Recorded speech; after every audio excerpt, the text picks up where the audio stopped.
And we have the next question. Thank you. Assalamu alaikum. My name is Preet. I'm a non-Muslim. I'm of Sikh religion. And I came across Islam like a year and a plus back through a friend. We are studying in the same university. And he introduced Islam to me. He gave me a couple of books to read because I used to look at the way he was practicing Islam. He used to pray and his talks, the way he used to talk to me. And then after some time, I used to ask him a lot of questions. So he told me, why don't you read the Quran in the translated version? So that's what I did. So I was pretty convinced after I read the Quran that Allah is the only true God and Prophet Muhammad, peace be upon him, is the last messenger.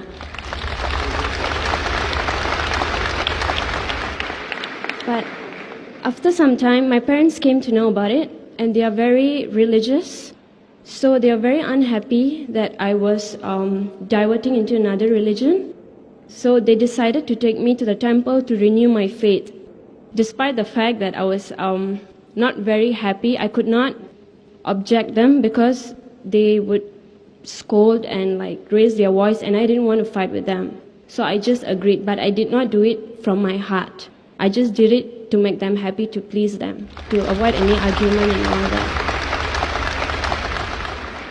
So now I actually want to ask you for an advice. What do I do? How am I supposed to convince my parents? How am I supposed to tell them that I believe this is the religion for me at least?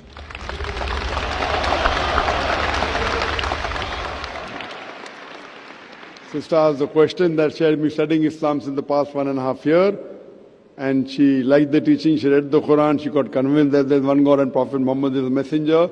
And later on, when the parents came to know, they took her back to the temple. And though she unwillingly had to obey the parents, she's asking, how can I convince my parents? There is a talk I've given, and there's a book of mine, Concept of God in Major World Religions. Here what I spoke was only of 4 religions: Hinduism, Judaism, Christianity, and Islam. If you see my full lecture, it even includes Sikhism. Sikhism, sister, is a religion which came towards the end of the 15th century in the land of Punjab. It was founded by Guru Nanak Sahib. And what the scholars say, it's an amalgamation of many of the teachings from Hinduism and Islam. And it's a religion of 10 gurus. And if you read the concept of God in Sikhism, if you read the text, not the practice, the text, if you read Guru Granth Sahib, if you read the first chapter, Adi Granth, the first verse is known as Japuji. It says that He is true, He is not begotten, and He is most powerful, free from all wants, and has power over all things, and there's nothing like Him. So this of Japuji matches very closely with Surah Ikhlas, which I said. So theoretically, Sikhism definition of Almighty God is quite similar to definition of Quran Surah Ikhlas. That's the reason what Sikhs believe. They believe in, they give 2 names, Omkara, which has a manifest form, and Ek Omkara. And there are various attributes given to Almighty God in Sikhism. They call Almighty God as Sahib, which means Lord. They also call Him as Rahim, merciful. They call Him as Kareem, beneficent. They call Him as Vaheguru, one true God. And Sikhism is against idol worship. It's against Avatarvada, Almighty God taking forms. It's even against idol worship. So the teachings of, as far as concept of God is concerned, theoretically is quite similar. Practically, they do deviate here and there a little bit. But otherwise, as far as concept of God is concerned, it is quite similar. What my advice to you would be, you can give the translation of the Quran even to your mother and father and ask them to read and tell them that, can you point out something which is not good or something which disagrees? So you have to be patient and you have to tell them, and you have to do the duty of a true believer. First, I would like to know that you did say that you read the Quran, and you did also say that you believe in one God, but you never said whether you accepted Islam or not. But by believing there is one God, believing idol worship is wrong, believing in Prophet Muhammad Sallallahu Alaihi Wasallam, you do enter into the fold. But whether you did accept or not, I'm not aware. I would like to ask you, sister, that would you like to accept Islam? Yes, I would like to, but at this moment, I would want to know how am I supposed to convince my parents first, because I don't want to do something like they are not of the knowledge. And I told my parents that if I'm going to take any step, I will inform you. You will be informed before I take any step. That's right. So what I would request you, as I told you, that you can give my DVDs to your parents. There are various DVDs. And I know that so much of misconceptions there about Islam that most of the non-Muslim would get afraid. Oh, you're becoming a Muslim, that means you're becoming a terrorist. No, you're going to follow a religion of terrorists, you're going to violence. In fact, I always recommend that anyone who becomes a Muslim, especially the youngsters, first thing I tell them that there should be a difference between your behavior, what you did before accepting Islam and after accepting Islam. And as my son Farik, he told in his lecture that paradise lies beneath the feet of your mother. Even for you, sister, your paradise, even if your mother is a non-Muslim, paradise is there beneath the feet of your mother.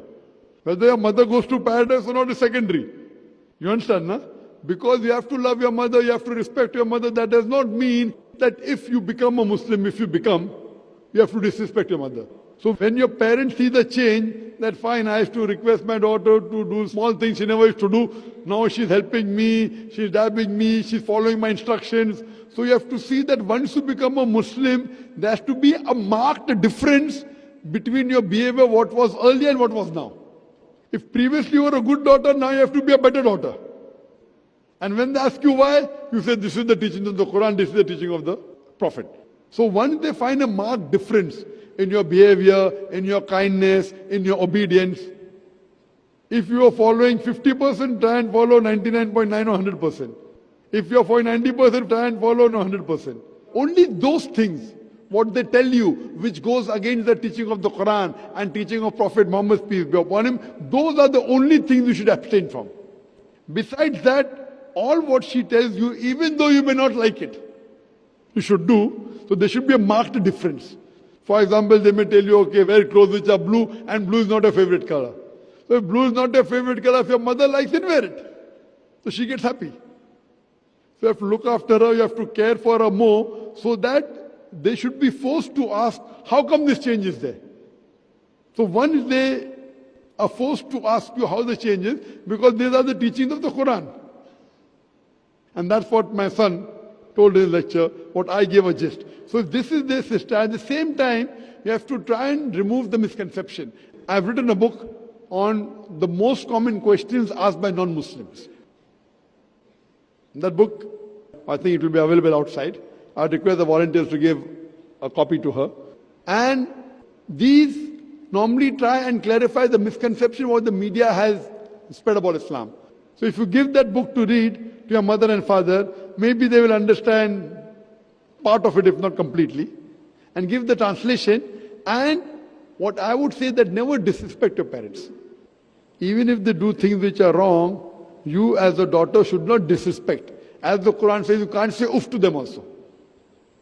But same time, only those things what they tell you which is against Allah and His Rasul, these two things, is the only time you can disagree but politely. All the other things you go out of the way to convince them and to be good to them, be kind to them. There should be a marked difference. And then inshallah, they will be happy. Initially, they would feel a bit sad because, but natural, they would think that you're going into a wrong religion. But later on, because of your behavior, they'll get convinced, and you never know, you may be the Zariya for the Jannah. Like your mother, paradise lies beneath her feet. Maybe you may be the Zariya, you may be the path which will lead your parents to paradise. Hope that answers the question, sister. Thank you. Thank you.